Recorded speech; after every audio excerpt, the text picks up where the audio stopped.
Hello guys, good morning once again.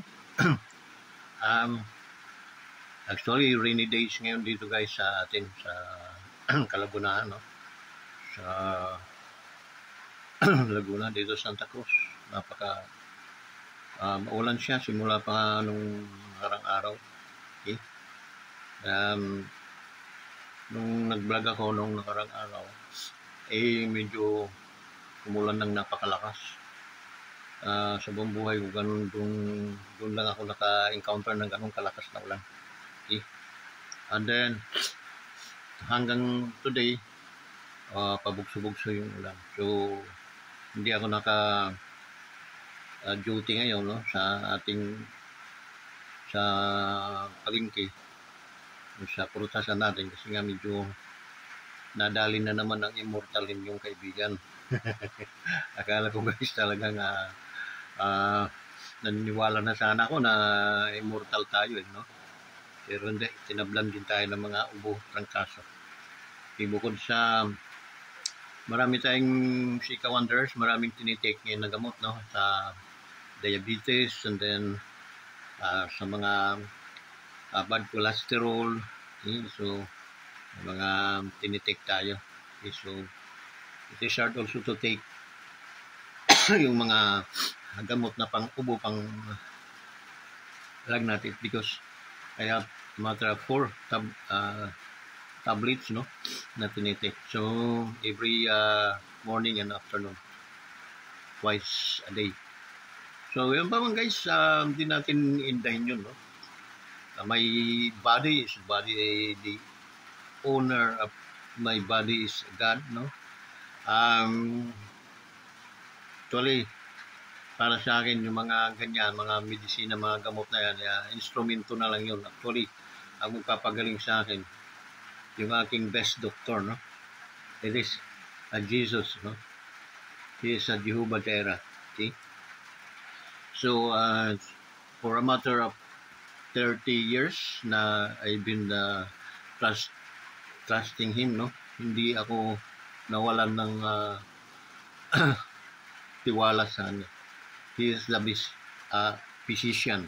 Kaya guys, kanya-kanya tayong paniniwala, no? Hindi ko naman inano na paniniwala ko ay ano ko sa inyo. Nasa inyo yun, no?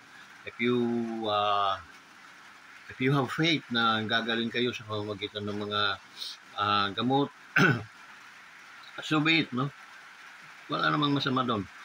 Kundi ang sasama doon, sisirain lang yung mga kidney, yung mga laman loob, no? Because napakatapang ng mga ano yan, mga gamot. Okay? Hindi natin alam kung ano mga ingredients ng mga ginawa, pero malinaw drugs yan. Okay? So yun, hindi rin naman ako against doon, no? Kasi it's a part of science. Okay? I do believe also in science, no? Because science also, they believe that there is a supernatural power. It is a God. Okay? And then my faith to God is that He is the best doctor, the best healer, no? That ever seen, no? Wala naman akong ibang inaanong manggagamot kundi ang ating Panginoong Hesus. So, to God be the glory. Okay, and that's my faith, no? Yun ang aking pananampalataya, paniniwala. So, nasa akin na lang yun, okay? Kanya-kanya tayo discount sa buhay. Actually, guys, hindi natin pagdidibatihan yun, no? What religion do you have then doon ka na affiliate o member, no? Okay lang. No problem. Okay? Hindi natin pagdidibatihan, kapatid. Well, ito na naman tayo. Panibagong araw, panibagong vlog na naman ang gagawin natin. Guys, medyo pagpasensya na po ninyo si Kawanders na medyo minsan na lang ako magpag-vlog, no? Because sometimes yung tarak ng discouragement sa akin sa pagiging vlogger, pagiging content creator, minsan napapahiya din ako doon sa mga pagtinitingnan ko yung mga videos na walang views, no? Views, bibihira. Mayroon akong views na mga 4,000 something, no? may mga views naman ako na 30, 20 lang. People who appreciate my blog, video. Minsan, it can bring me down. Na siguro, tanggapin mo na, counters na, you are not belong to that business. Hindi ka, pero, ano bang pinag-iba natin no, sa mga, sa mga content creator, na lamang na lamang naman tayo in terms of brain, no, sa takbo. meron tayo doon. What I mean, I don't know, kanya-kanyang test naman tayo. Basta ang mga vlogs ko naman, yung mga video ko, karamihan doon, mga rinireflecta lang natin yung mga nangyayari. Tulad sa mga nangyayaring kagustuhan sa ating bansa, sa ating mundo. Okay? Ating inaanuhan yan, pinipinturahan. Yeah. Pag nakakita tayo ng madumi, pinipinturahan natin. So, pinaliliwanag natin kung paano, bakit natin pinipinturahan. Okay? It means, tagalinis tayo ng ating kalikasan. Mga nangyayari, part ng kalikasan natin yan. They still surround us, no? Nandito siya sa ating mundo, sa ating bansa, sa ating barangay, sa ating syudad. Part yan ng kalikasan, no? May mga masasamang mga hangin na dumadapo sa ating bansa.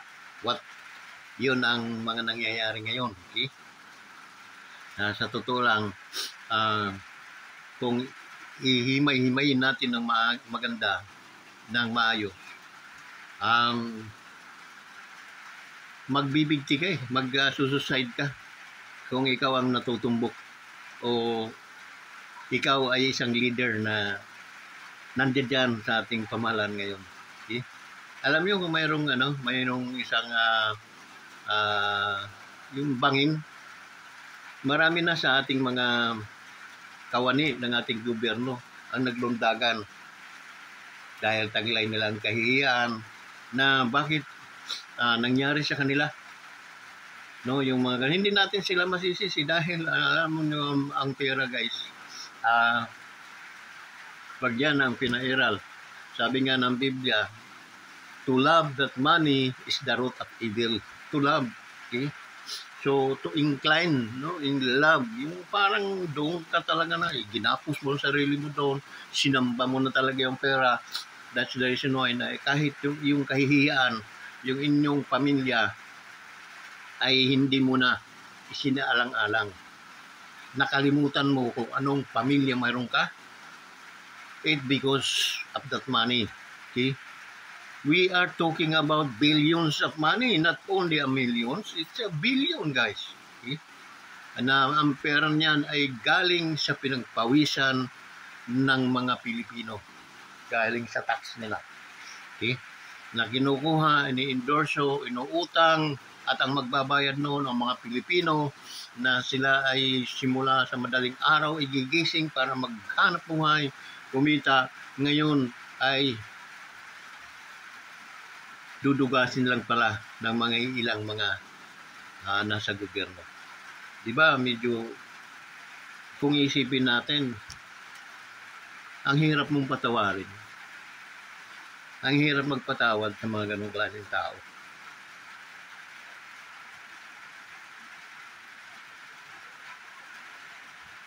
Kasi guys, sa sobrang hirap na dinadanas ng ating mga kababayan, minsan hindi na kumpleto ang kanilang tulog, hindi na rin kumpleto ang kanilang kain, ang kanilang pahinga, upang makaabot lang sila doon sa tugatog ng kanilang pangangailangan araw-araw. ang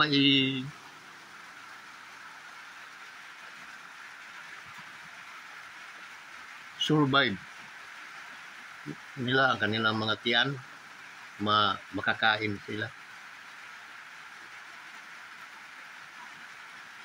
Ngunit, ang pinakamasaklap sa lahat, igaganti ng gobyerno ay ang pagdudugasin, pag nananakawin lang yung kanilang mga pinagpawisan. Dahil sa tax ng mga yan, ay nagkakaroon tayo ng salapi itong gobyerno ito. Lumubo ang ating utang sa buong ilang dekada, no? During this term, no, sa pamumuno nitong ni Marcos, na sinasabi nilang bangag, ay nalumpo totally ang Pilipinas. Lumpo in the sense na napakarami nating mga OFWs. Pinagpalit nila ang kanilang katahimikan, ang kanilang seguridad, na walang masisirang pamilya. Okay lang, para lang ang kapalit ay magkaroon ng magandang buhay. Ngunit sa isang banda ang gobyerno, bulag pala ito at bingi at waldas. Marami, hindi ko alam kung napakaraming Pilipinong tanga ngayon, no? Na unang-una nasa gobyerno. Bakit? Dahil hindi nila nakikita yung pamumunuan nito ng inyong pinakahari sa Pilipinas na walang kahit say-say. Tinan nyo, ayaw ng waldas, pero siya mismo ay waldas. Nung nakaraang SUNA, almost 20 million something yung ginastos. SUNA pa lang yun. SUNA. Kaya hindi mo mapigilan na lumulundag sa palakpak dahil mga bundat yung mga taong dumadalo sa kanyang SUNA. Ano ang mensahe doon? Bubusugin ko ito para sila ay dumalo. Ang hirap na magsusuna ka na walang papalakpak. Ganun, katanga yung mga tao ngayon. Alam nilang sumasablay na at wala naman talaga since from the very beginning. Until today. At ayan, nasurpresa ng mga problema,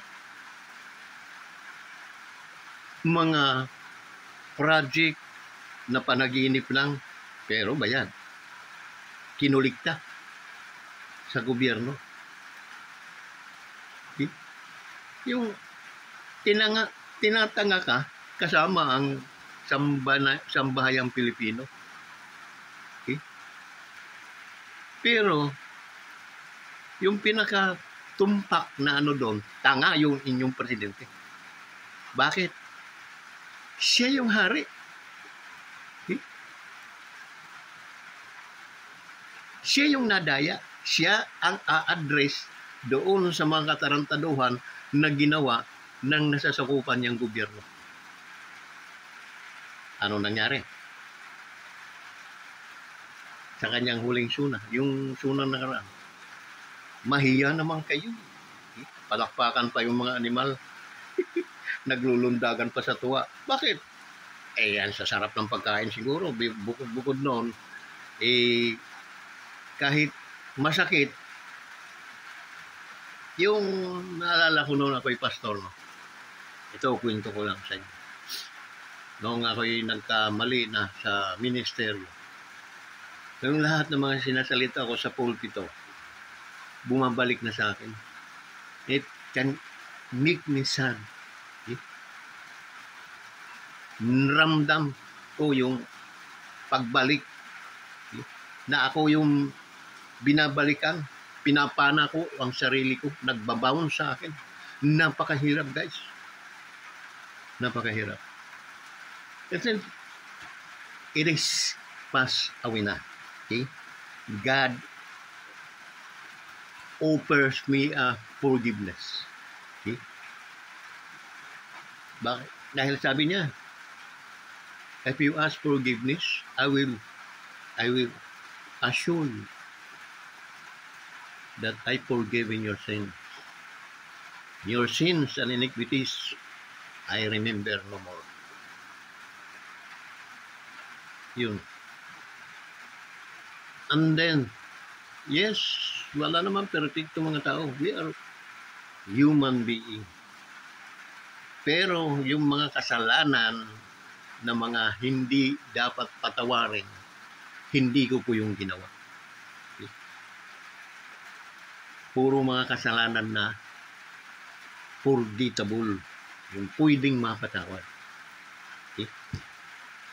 So, yung paman, kasalanan din yun, ba? So, hindi yun ang topic natin today.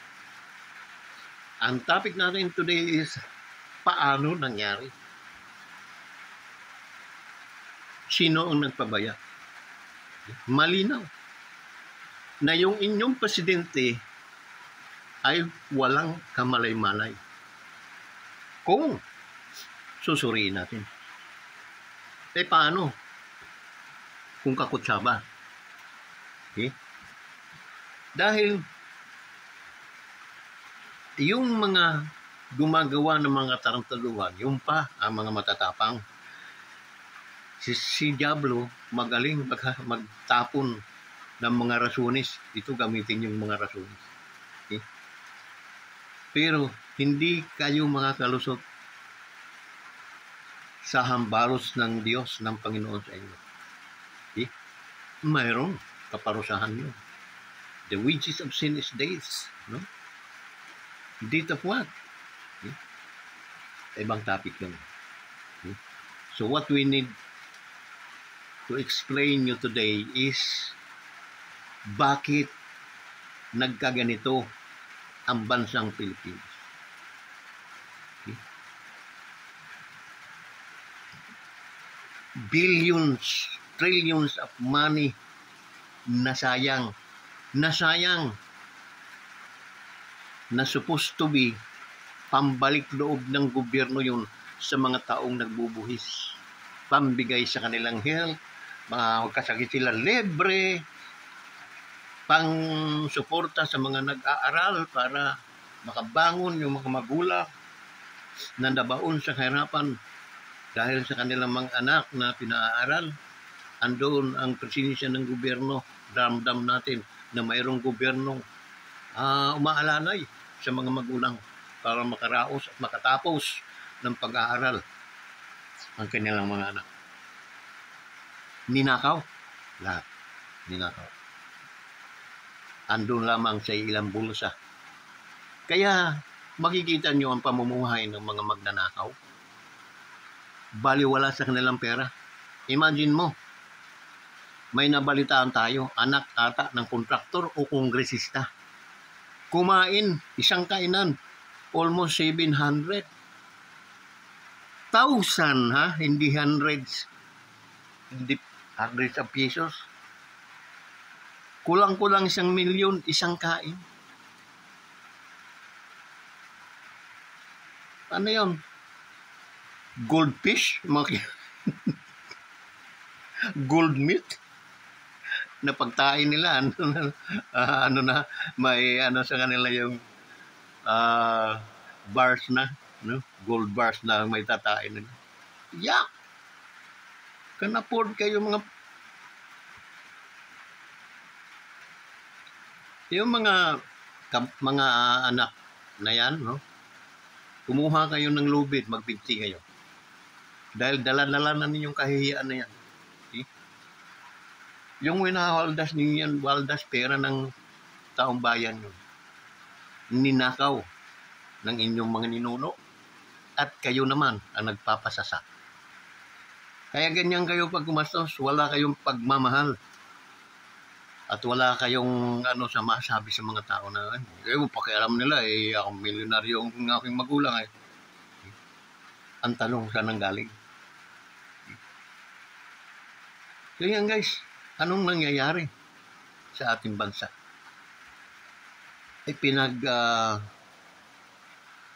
Alam mo yung bansa natin guys, ito ay pinagpala ng Diyos. Pinagmamalaki natin sa buong mundo.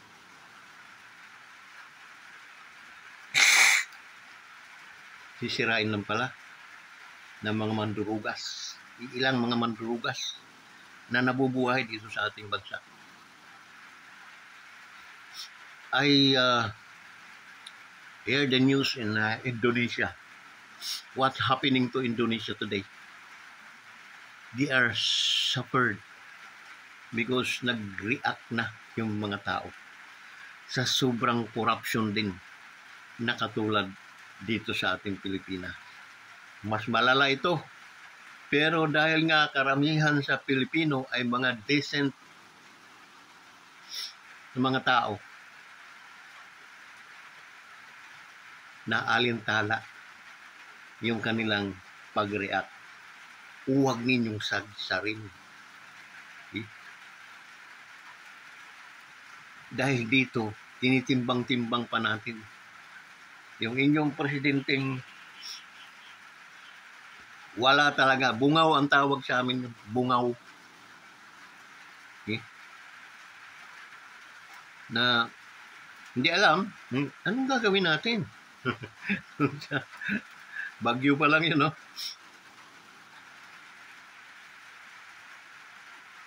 So, yun ang karumal-dumal, ika nga. So, ngayon pa lang dapat yung mga mambabatas na matitino, gumawa na kayo ng batas. Ibalik niyo yung parusang kamatayan. Parusang kamatayan. Balik ninyo.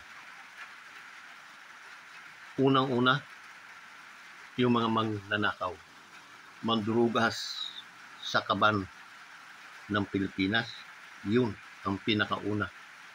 Pangalawa na lang yung mga heinous crime. Mga tulad ng rape,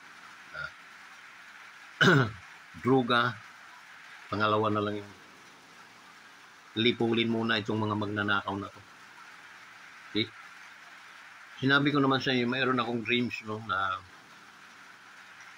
di ko alam bakit sa mind ko, no, na ang Pilipinas daw magkakaroon sila ng parang showroom na doon nakalagak yung mga lahat ng pamilyang magnanakaw. Okay? Naka-quadro, sila sa na yun. Maganda ang pagka-arrange, no? Alphabetical. Okay? So, alphabetical. Kalagay yung mga apelyido, pangalan, family. At yung ninakaw. Okay?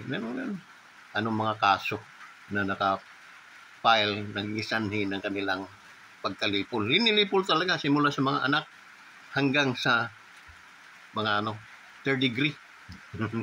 Doon sa pamilyang yun, lipol talaga.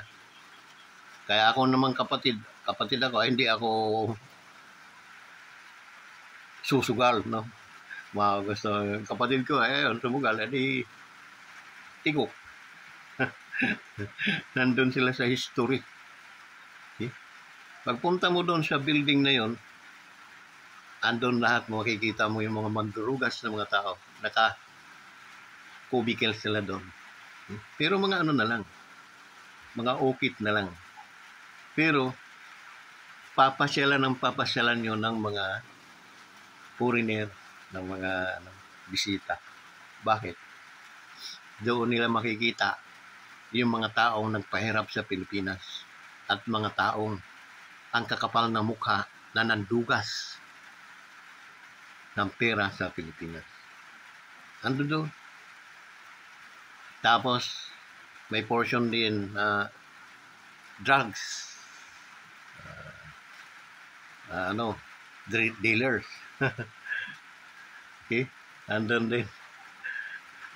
Tapos, nakakadina din yung mga user at mga poser. Nakakadina. Gano'n ang ano. Lalagyan din mga pangalan para poser pala ang anak mo, ano? Poser pala yung kapatid mo, ano? Okay, mga ganon. Madali naman pagpapatayin yun. Pako nga lang, di 4 nga lang iparak sa mga ulo ng mga yan, no? Kami mga guardians ang mag-ano. Okay? O kami na. Ang inyong atasan, wag na kayong mag-ano ng mga chamber, mga ano, bala, sayang pa mga bala, pako na lang. Okay? Tatarakan namin sa noo isang pako, patay yun. Okay?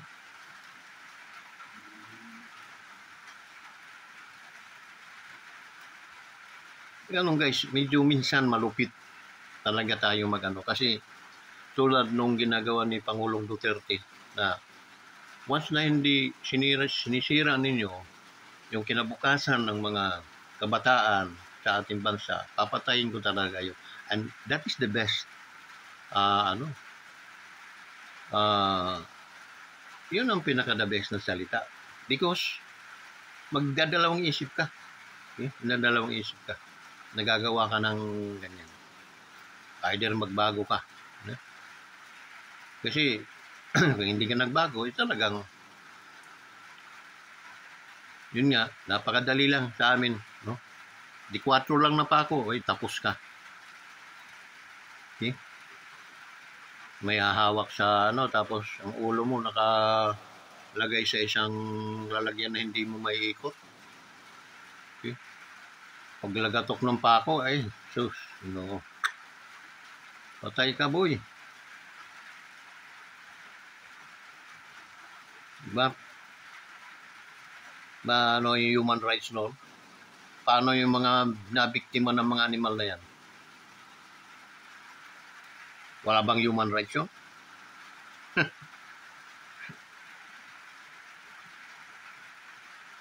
Pasalamat nga na matanda na si Pangulong Duterte. Kung bata-bata yan, nakakuha pa yun ng termino ulit. Ayari kayo.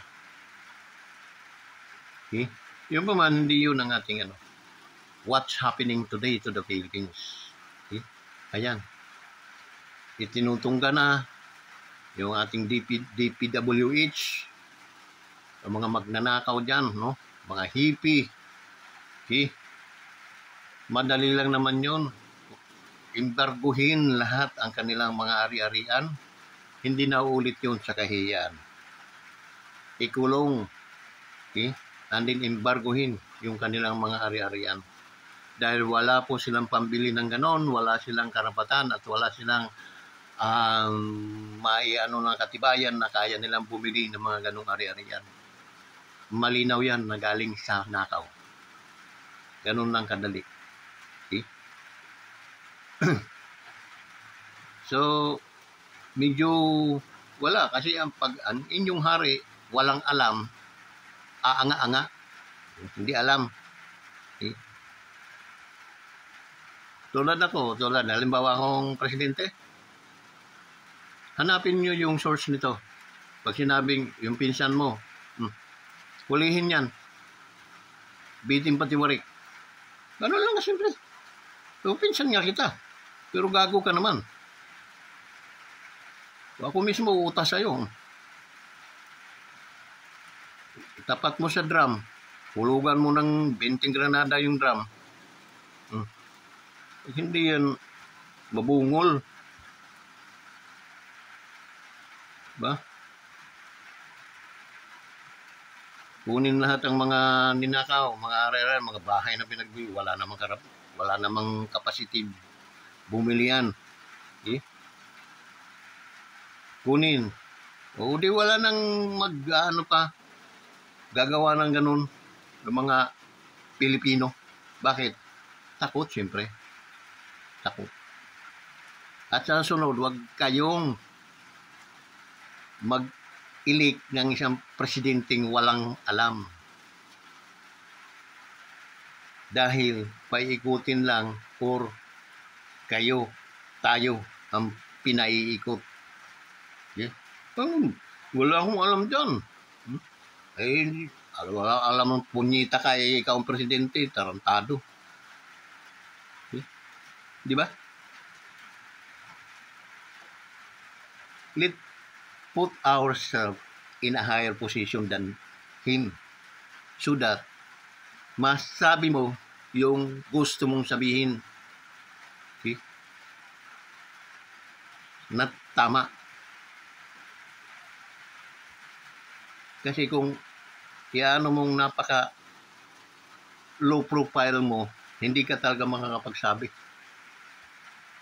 doon sa mga taong yun. Bakit?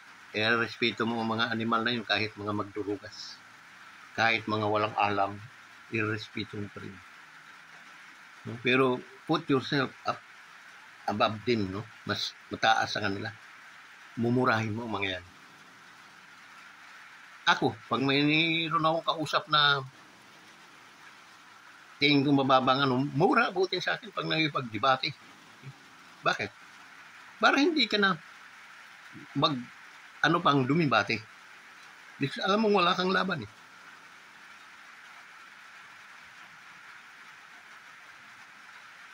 You are a king, you are a president, you know everything within this government. Dahil mayroon kang mga inalaga na mga tao dyan, sampigayin mo isa-isa yan. This is your ito yung iyong opisina. Din wala kang alam. Punyita ka.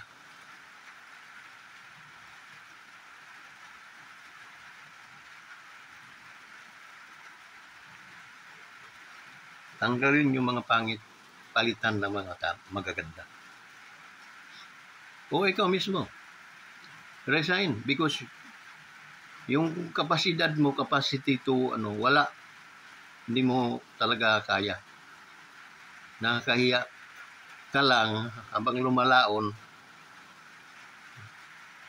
Pinaano mo ang sarili mo, linulubog mo ang sarili sa kahiyaan. Alam mo namang your mind, your brain is not enough to operate to become a president. Back off. Resign.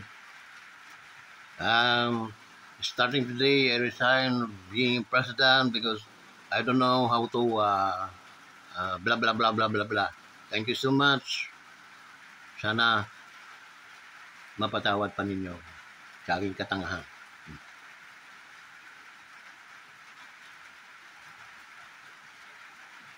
Nasa Pangulo lahat ang kumpas.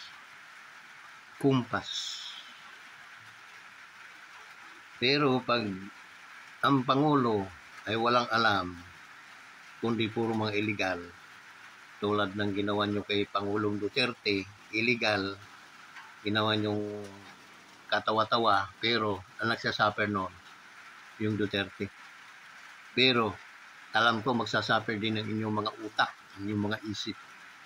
Because hahabulin kayo ng inyong mga, mumultuhin kayo ng inyong mga konsensya. Okay?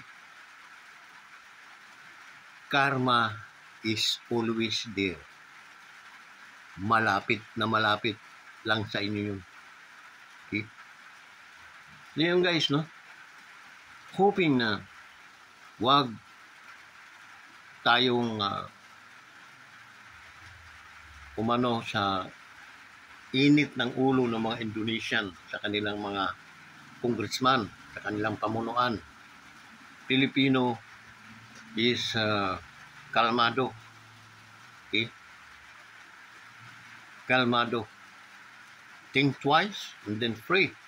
This is only one thing that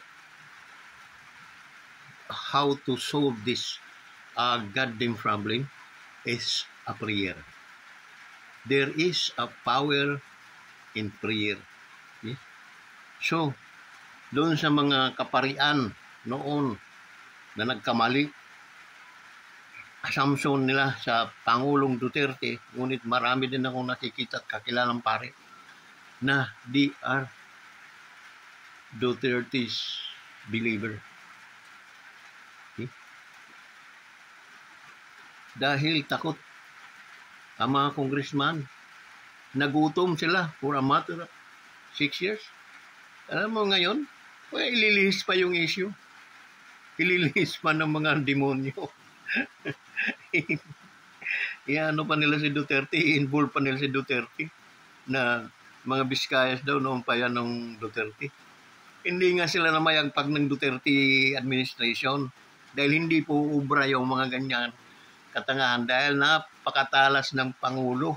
Sinabi pang Pangulo, lahat ng 6 ng ng gobyerno namumonitor ng Pangulo. Okay? Kung gagawa ka ng katarantaduhan, pupuntahan ka talaga ng Pangulo. Ipapahiya ka at kaya ka naman talagang ipahiya dahil subordinate kayo. Okay? It is the President, the King of our nation who can give the last decision. Okay? So, hindi, i-remind ko lang sa inyo, nawasa asking ng kalugian nila sa kanilang paniningil na hindi daw inaprubahan ng bansang Pilipinas, ng government. During, and then nabot pa ni Pangulong Duterte. They claim na maniningil sila sa kanilang lugi for a matter of billions, marami, no? 7 billions ata, parang gano'n. And then, siyempre, nakakarating sa hari yun, sa presidente. And then the president says, if you do that to me, to my government, to the Philippine government, agawin namin yun, yung inyong concession sa tubig. At kakasuhan kayo namin na sabotage, no? Ng betrayal So, maraming kaso sa inyo. At I declare na babawiin namin yan sa inyo. And then the military, yun sila ang niyan. Kaya yun. And then totoo talaga yung sinasabi ng presidente ni ex-President Duterte. He knows about the law of the land. Expert yung mamang yun. Kaya, kahit nga ako bulinaw lang ang utak ko, kaya kong gawin yun. So, sinasabotahe ang aming bansa ay wala kaming tubig, kaya agawin na namin to. I proclaim, ganun-ganun. So, military take over, sila mag-operate government na. Sinong talo? Kulong pa yung mga yun. Bakit? Ay, economic sabotage ang ko nyo. And then, betrayal pa no? Public trust. So, yun. Diba? Paano nagpasok yun sa utak ko rin? Okay? Kaya, ganun po. Sa akin, pag presidente kang tanga, wala kang alam, bullshit ka. Bullshit ka. Ang gagawin mo, step down to your office and then go where you want to place to go. Punta ka kung saan mo gustong pumunta. Dan, pumunta ka sa kulungan. Malaking kaso din yun. Isang kapitan, ibabangga mo ang barko sa mga barriers na pwede namang ilagan, pwede namang iwasan. And the question is, why? Bakit mo binangga? Bakit mo dinala yung barko doon sa kapahamakan? You are, ikaw yung piloto kapitan. Bakit mo dinala doon? Bakit mo pinayagan na ang korupsyon ay magmonopoly sa ating bansa? Okay? So kung masagot mo yon, absurdo ka. Pero kung hindi, kumuha ka ng punyal, magpatiwakal ka. Ganon ang ginagawa sa mga taong lalo na sa Japan. Pag ang kakahiyaan nila ay di na kaya, nagsasarili sila. And that is also what Judas did, no? Ganon din ang ginawa ni Judas. Kaya ito, ina-address ko sa mga taong, mga tarantado, mga magnanakaw sa ating lipunan, sa ating gobyerno, na sinisunduhan naman kayo, no? Ang sweldo nyo, galing din yun sa pawis ng ating mga Pilipino. Ngunit, ninanakaw nyo ng walang kahundalan, no? Talagang ninanakaw nyo. It's time na, si Judas, gano'n ang ginawa. Nang trinidor niya si Jesus, kinabukasan, kinagabihan, nagbigti siya. O, tingnan, Judas yun panglaming dalawang apostolis ng ating Panginoon. Nakuha niyang ibinta si Jesus. Nakuha niyang magnakaw, nakuha niyang manloko. At niya ang Panginoon. Ganon din, akala nyo nalalayo kayo dan sa ginawa ni Judas? Hindi kayo nalalayo doon. Kaya ang gawin ninyo, magpatiwakal kayo. Yun ang hamon ko sa inyo. Kasi kung ako yun, sa Lunita, magpapatiwakal ako. Pero kayo, magpatiwakal kayo. Because, sa ibang bansa, ginagawa nila yun. Pag ang mga kahihiyaan ay hindi na nila kaya at napatunayan, nakakahiya sa kanilang pamilya, sa kanilang lahi, nagpapatiwakal sila. Dahil, yun ang mensahe ni Judas. Pag nagkasala kayo, utasin din ninyo yung mga sarili. Dahil yun lang ang kabayaran mo.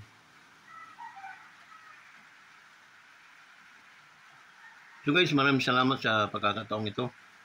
Hindi na tayo nakapag-intro, no? Shout out sa ating mga OFWs, no? Mga OFWs naman, huwag naman matigas ang inyong mga ulo. Magti 3 years na akong nakikiusap sa inyo. Please like and share my video. Please subscribe to my YouTube channel. Because kayo palagi ay na-appreciate ko. Kayo ang aking tunay na mga bayani. Sana naman, bigyan nyo pansin si Ka-Wonders. Wonders Motovlog TV, please subscribe to my YouTube channel. Hangad ko na tayo ay makatulong din. At kumita dito sa ating para katulad sa inyo, reason why bakit kayo nandyan sa abroad. Tinalikuran yung inyong mga pamilya para at least sa katuparan ng inyong mga dreams. Si Ka-Wonders din mayroon din dreams na sa pamamagitan ng inyong pagtangkilik, pagpindot ng subscription, pagpindot ng likes, pagpindot ng share, pag-comment, please, mga OFWs kong minamahal, tulungan din ninyo ang aking YouTube channel. Wonders Motovlog TV. Kayo ang bida dito. Maraming salamat guys. Purihin din ang ating Panginoon. Although maulan ngayon, although sa mga kaguluhan na nangyayari sa ating bansa, please pray for the Philippines.